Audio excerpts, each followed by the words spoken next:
Hello, ladies and gentlemen. What's up, everybody? Welcome to the new look on my channel. I hope that since I'm actually showing my face, that the channel is more engaging to all the viewers, and I hope you enjoy it. I just want to say thank you to all of those who subscribed when I was first making videos, those that have donated in the past, that continue to donate. I appreciate it very much.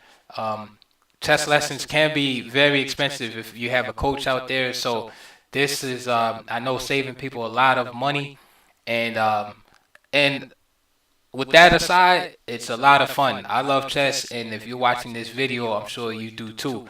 This video is going to be on the game between Magnus Carlsen and Wesley So. We already know the result. However, I just want to discuss the middle game and the opening more or less, because I would like to ask, why is it that Magnus Carlsen is able to give peace odds nowadays? First, Gavin Jones, he just gives up a knight without any compensation, loses a piece rather without any compensation, wins that game. Okay, Gavin doesn't even draw the game. And now Wesley So, albeit Magnus did have ample compensation for the piece, still nevertheless, Magnus was able to give up a piece here. And I think Magnus has that intimidation factor working very heavily. It reminds me of Mike Tyson in his boxing heyday, how fighters stepping into the ring with him were already defeated mentally before the first punch was thrown. Just go look at the stare downs, right, of Mike Tyson's fights. You can see the fear in the eyes, and I think Carlsen has that going on right now because players play very cautious and timidly against him when they need to be aggressive.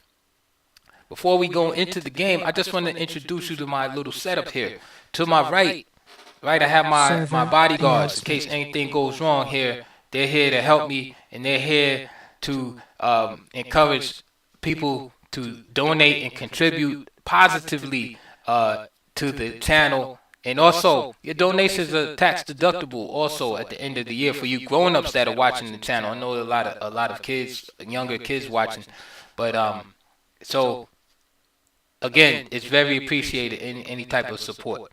To my right, up in your left, in the upper corner, I will be posting every video a random chess player, and if you know who it is, let us know in the comments. And what I'll start doing as we go on is I'll allow the first person to get it right. I'll allow them to suggest to me a opening variation or some type of topic related to chess, and I'll cover it in my video. If you've seen my videos, I have a lot of different content on my channel. For instance, I have a video called The Martial Attack, according to Levon Aronian. Alright? And all I spent a lot of time, the video is probably like an hour and some change. And all I do is go over the black side of the Martial Attack and the Roy Lopez, just covering Levon Aronian's games against the Martial. And I probably went over about 10, 11 games. Great way to learn the Martial. You watch that video. I have Magnus Carlsen versus the Trompowsky. Anatoly Karpov versus Trompowsky. Just them facing that particular opening. So, and some of these were suggestions from viewers. They said, "Hey man, can you do Vladimir Kramnik versus the Scotch opening, etc. Do a video on the Budapest defense." So I'm open to all type of suggestions because I love chess and it's very fun to me. So again, let us know who this player is. Some of them will be easy, and some of them will be very hard, because the reason why I'm doing that is because I want the fans out there to know some chess history and know about the great players who came, before, the players we have today. And some of them might have not, some of them, or most of them rather, don't reach the greatest heights of, world championship status. But nevertheless, they were great players in their country and contributed exciting games of chess for all of us to enjoy. So let's get right into this. This is going to be a short video, because like I said, this game has been analyzed, but I don't feel the opening was really covered uh, adequately. So I just jotted some brief notes down, not using the engine or anything. Okay, and that's another thing I recommend when you study games. Study without the engine first, then later on do a little tactical check. But it's important to use your brain and exercise it. Okay, first thing to notice is we have this kind of London system set up, but I don't really like to call it a London system until the move C3 is played. A lot of people get confused here. Here, Magnus bypasses C3 and plays C4, and the game kind of transposes a little bit right into Slav defense waters. And then Wesley captures here, and it kind of looks like a Baltic defense. So it's kind of some ideas mixed up. The London proper is known by this pawn structure right here, and this structure is used in the London system, which is denoted by the bishop being here, the Torre attack, which is noted by the bishop being here, and also the Carlsen system, which is noted by the bishop being here, and sometimes this bishop ends up on b2. So they're all related systems. Here, the game takes on a different flavor, again, like that of the Slav. Now, Wesley decided to go for this Baltic type continuation by removing the knight off of b1 and playing this check here, so that Magnus has to give up his right to castle here. Okay, now if he takes with the rook here,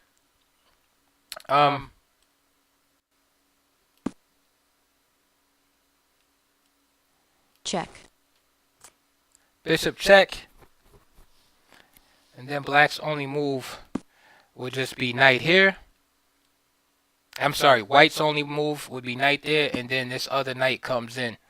Okay, and this is not good for white, as you can see with the double attack on the piece. Okay, so let's go back, and I just want to share with you that this often, after c6, can be very dangerous for black, taking on the feel of a Slav exchange variation. Let me show you. So, for example, after a simple move like knight c3, knight bd7, white has this plan where he attacks this pawn with the queen. Queen often will come out here, because with this bishop here on this diagonal, it's very difficult to defend from these squares. So the queen has to come out to b6, and then white will play a move like c5. Again, how to defend the pawn on b7. So the exchange takes place, and now although white's pawns are doubled, this is a very powerful position for white. He plans on exploiting this open file, also exploiting the fact that this rook can't really move, without leaving the pawn undefended. And since that pawn is very vulnerable, white often implements a plan whereby he'll go knight a4 and then settle his knight right here, attacking the rook, because the rook is inadequately defended. This knight will come to e5 many times, distracting this knight. Development for white is very easy. Bishop e2, castles, and then he could double up on the a file. Another plan that is often implemented is just to simply push this pawn, instituting sort of a minority attack against black and opening up files on the queen side. So this can be very dangerous after c6, and perhaps why Wesley avoided a continuation like c6 and opted for this Baltic defense type continuation, which I believe is superior. I love Wesley's opening to the London system here. Bishop takes b1, queen takes b1, check. Now Magnus must forfeit his right to castle. If he goes knight f1, then just, knight d2 rather, just take, and the king ends up on d2. But I'm sorry. Check. If knight d2, then just knight comes to e4, analogous to what we had going on before. King d2, and now bishop d6. Here is my first criticism of Wesley's opening play. I feel right here it's excellent. Now he's concerned about getting bishop trapped. You know, with moves like c5 first, a3, b4. Okay, that's a legitimate concern and should be addressed. He plays bishop d6. There's nothing wrong with that except that it's a little bit too slow.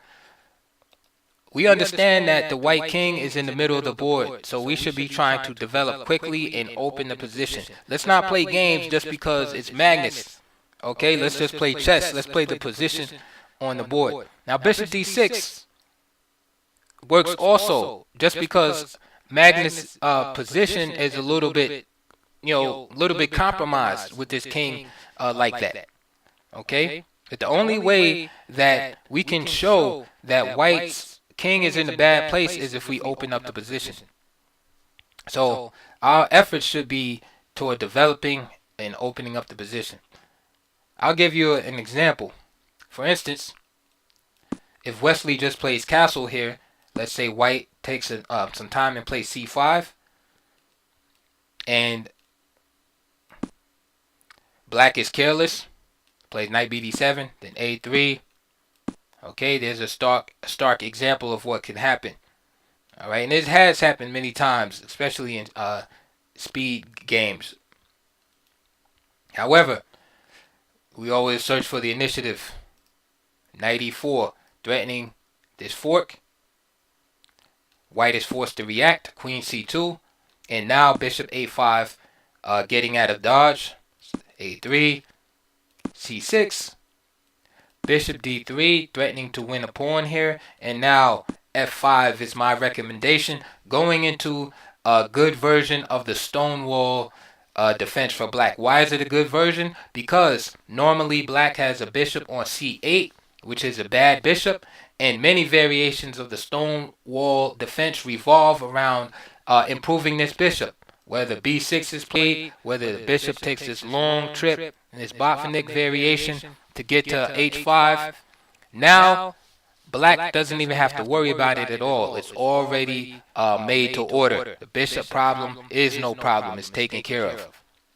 However, on the white side of the board, white can argue that his pawns are already advanced on the queen side. So he's already got his queen side counterplay underway. All right, and that's why this position is equal. But nevertheless, if you're playing black, this is excellent. Okay? Excellent position. Of course, you have the typical stonewall issues with e5 and such, but this is a good stonewall for black with chances for both sides. So that is an option that I recommend, and that could have been played by Wesley instead of the move bishop d6. However, that's dependent on this move c5. Nevertheless, I like the move castle better. So bishop d6. Now, this exchange is not really good for Magnus, and bishop g3 doesn't do too much either. So he plays the move bishop to g5. Now, here's an important point in the game again. Again, we have a chance, right, if we're Wesley So, to put some pressure on Magnus. He plays h6. Okay, questions the bishop. This is like a stereotypical move. Again, I don't like this move, because it forces Magnus to just simply do what he wants to do. All right? What does he want to do? Well, his king is in the middle of the board. He wants to keep the position closed, and he wants to catch up in development. Okay? Those are the two things he wants to do. What does he need to do to keep the position closed? Well, he has to, pass these pawns as much as he can. Try to avoid any exchanges that would allow black to attack his king. Secondly, he has to gain time. h6 allows a gain of time, because what does h6 do in itself? All it does is move a pawn from h7 to h6. It really doesn't do that much in itself. All right, it's not an attacking move. It's not like black's gonna start a kingside pawn storm or anything. And there's more important things to do here. Okay, as far as development is concerned, h6 just simply gains the bishop pair, which is from white. It's okay, but it's not the it doesn't deal with the crux.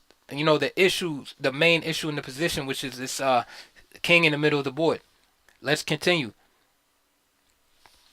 Let me look at my notes. Instead of h6, why not knight bd7? The natural move. And let's say after bishop d3, we take here, d takes c4, b takes c4, castle, and let's say king e2, and c5. Look at the pieces. Excellent position for black. Can't go wrong. You cannot go wrong with this position. Okay? Excellent. Let's see what happens after the game continuation. h6, bishop takes, queen takes, c takes, d takes, and e4. Excellent, strong move by Magnus. Because even though Wesley would like to open up the position, here it doesn't work tactically. Because why? Check. Because Wesley didn't castle. So he falls victim to the same medicine, basically, that he was trying to give to white in this variation. See, if he castled, right, with the and developed like he's supposed to, instead of having this move h6 on the board, his king would not be in this position. So Magnus is able to do that move. And so Wesley has to make a passive move. Remember, I said there were two things. One was keep the position closed. Two things Magnus had to do. One, keep the position closed. Two was gain time. And this is what he's doing here. h6, gain time. Because after bishop takes, queen takes, and then with this move e4, he gains time with the bishop going back to e7. What does Magnus do with the time? Check. He develops bishop. First he plays bishop b5 check, c6, and again c6 is not really a big time move. So although Wesley gains a little bit of time, it's not really gaining time because it's not a productive move. e5, Magnus keeps the position closed like we said. Queen f4, and now the bishop just returns. Now look at the development is pretty much equal now, because Wesley was wasting time in the opening. c5, so now he's trying to open the position, but it's more difficult. Again, capturing, keeping it closed. Wesley's playing more dynamic, right? He's threatening this pawn. He develops a piece, and now Carlsen, of course, always on the right track, offers a trade of queens. Notice, if you take the heavy pieces off the board, white has a superior pawn structure and black has this isolated pawn that he has to worry about for the rest of the game. So he tries to avoid the situation, avoid the trade, a3. He captures his pawn back.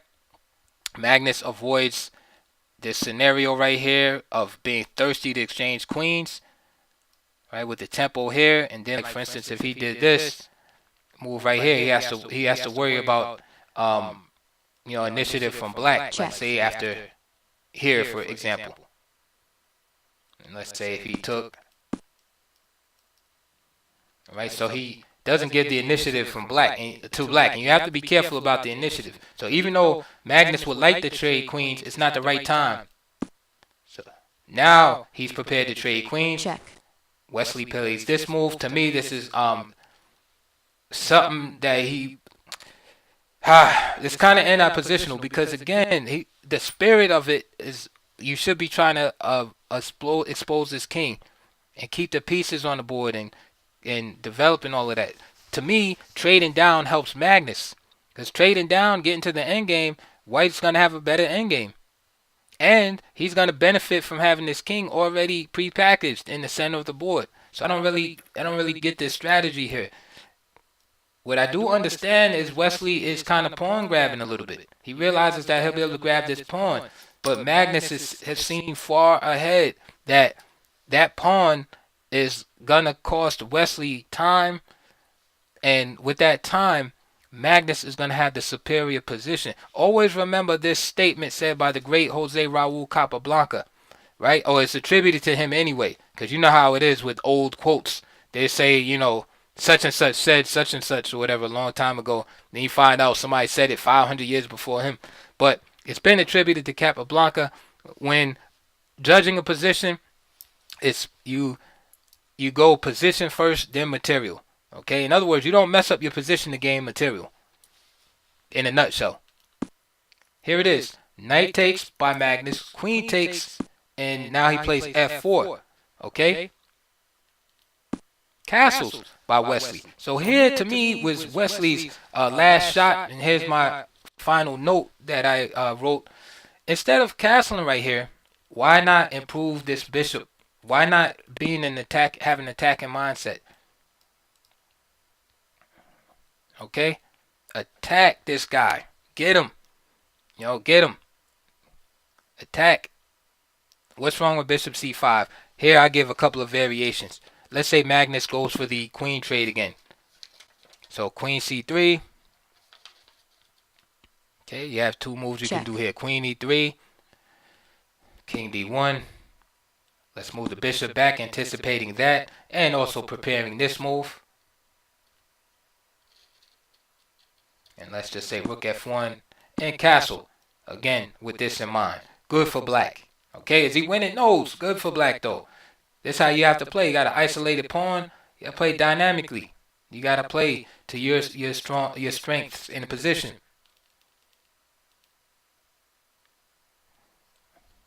Check. We could go queen f2, king d1. Again, same idea after castling, of course. Let's go back. Let's say rook f1, right? Stopping this move. Then same thing, castle. And let's say queen d2, getting off the c file. f6, busting things open. You see the difference? Attacking and exploiting the weakness. Going after the weakness is what chess is about. Okay, you got to mitigate your own weak points in the position and go after your opponent's weakness. So, for instance, black's weakness, consists of this isolated pawn. White's weakness consists of his lack of development and his king being in the middle. The king being in the middle of the board. So, black has to concentrate his energy on those features. White has to concentrate on mitigating his weaknesses. His king being in the middle and his lack of development. Okay, so bishop c5 was the move. Castle, okay, decent move, but again, it gives doesn't put any pressure on Magnus. So Magnus just slides the queen over. Queen b6. Rook e1. And you can see Wesley is kind of on track, but he's like on and off track. It's like he has one foot on one side of the tracks and one foot on the other. So he's kind of like trying to play dynamically, but then kind of wasting time. And this is why Magnus is able to get back into it. And right here, White is okay at this point. This is a fantastic move. Maybe Wesley overlooked this. He just sacrifices the pawn to keep the position closed. Remember, position first, material second. Magnus gives up the material. Here, take it. And says, I'll take the better position. He knows that this pawn is weak. He's like, go ahead, have fun. Because he knows that by sacrificing his pawn, hey, I'll get my material back, and I'll be in a better position at the end. Check. Now we're going to go briefly, because right now the Wesley Soul's opening advantage has totally dissipated, and White is now starting to become better. King f3 is an excellent move. Last move I kind of want to mention in the game. A lot of players would have tried to instinctively get the king to h1. And this shows Magnus Carlsen's level of understanding. He realizes that Soul can't really attack him, his king, effectively. First of all, Soul has allowed himself to kind of linger back in development a little bit. And so Carlsen puts his king in a place where his king will be excellently posted for the endgame. So when it's time to race the kings toward the center of the board, his king will already be there. instead of being tucked away, say at H1, for example. All right, he's already calculated, hey, this guy can't get me. King F3, excellent. Gains a tempo on the queen. And look who's all developed now. You see how things turned around? Because of the wasting time. Wasting time in the opening is a big sin. Rook comes, and now look who has the initiative. Remember, position first, material second. White has taken over the initiative, right? He's down a pawn, but you would think White is up a pawn. You see? Down a pawn, but you think White is up a pawn. Dominating the position now. He's dominating the position for the cost of a single pawn. And guess what? When you dominate the position, you are going to extract material from your opponent. That's what's beautiful about sacrifice in chess. You dominate the position after the sacrifice, and then you get the material. You get everything. Okay, you got to make the sacrifice now. You get everything later. F5. Check. Now Magnus goes into the endgame, and guess what? Magnus is better. Now look at the pawn structure. White has a better pawn structure, better pieces. Okay, he's just down material. Big deal. Position first, then material. Remember,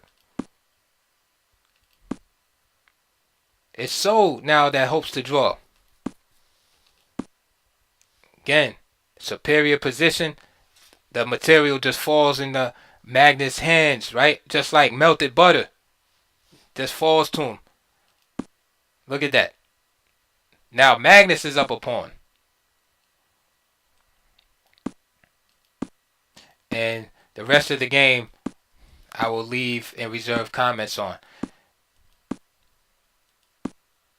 Because at this point, Magnus has proven the superiority here. All I want to say is about this ending right here is this is where Magnus decides to, he gives up the piece for the 3 pawns. But he could have played this one with the same kind of outcome, except he would have been up another pawn, which is this pawn on A7, instead of black still holding on to these 2 pawns. So he went to H7, check, and you see how black still has this pawn over here. But it wasn't a big deal because at this point he got the pawn back anyway, and very difficult ending here. And I heard Magnus saying that there might have been some ways for Wesley, but very, very difficult for a human to navigate with this type of situation. And at this point, again, I reserve comments without doing a real sophisticated, deep end game analysis. But I do believe this to be winning for White, especially with human players. Maybe if you put Alpha Zero on it, he could find some draw, or Stockfish or something like that. But with humans playing on the clock, you could give me the White side. And Wesley desperately tries to,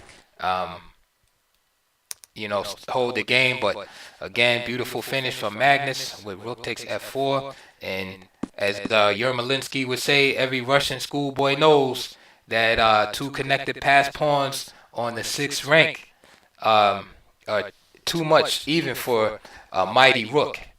And with that, Wesley resigned. So another good game of intimidation, albeit mentally, by Magnus. And I don't know how long it's going to continue when players are finally stop being intimidated by him and start playing with some more gusto. So anyway, I hope you enjoyed that. Please like, subscribe to my channel. Don't forget, let us know who this chess player is up here. And I appreciate all your support and contributions to the channel, and suggestions, and anything else is welcome. All right, so I'll see you guys on the next video.